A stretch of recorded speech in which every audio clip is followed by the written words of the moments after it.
Supporting NFS security through an IP tables-based firewall is a bit complex.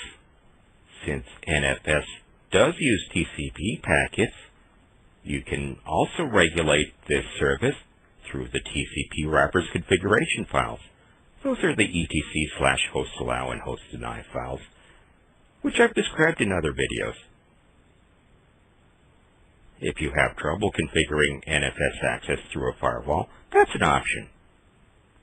But that would mean you'd have to configure other network system security through TCP wrappers too. So let's see what we could do with IP tables.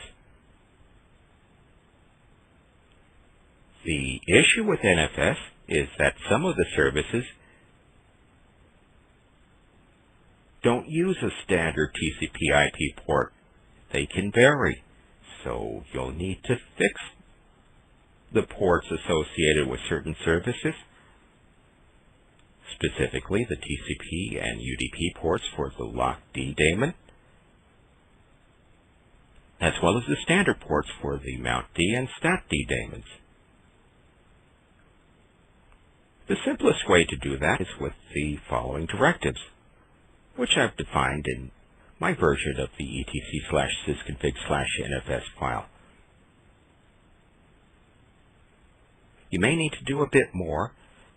For example, if you have quotas required on your NFS mounts, say for NFS-based home directories, you may need to configure the rquota daemon port to some available port number. But where are the available port numbers?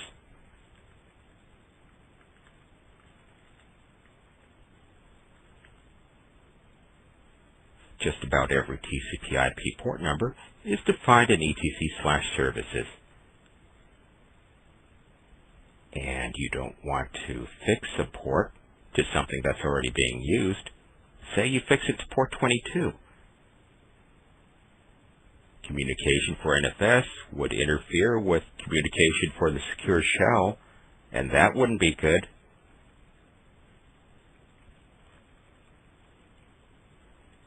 It doesn't particularly matter which port you choose, as long as it's a free port. And once you fix these ports, you'll want to open them up in a firewall. And in other videos, we've described how you can do this with the security level configuration tool. I take the port number and protocol and click OK and add the ports that I need.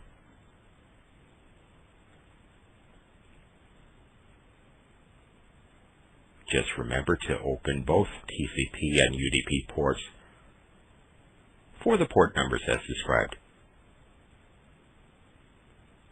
Don't forget, security includes the Security Enhanced Linux settings for your service,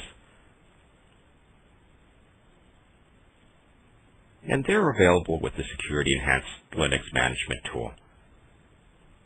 I described the NFS-related directives here. The first option is pretty important.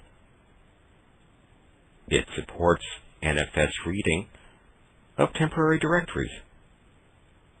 The next option supports NFS access to public file transfer service directories, such as FTP services. The following options are critical.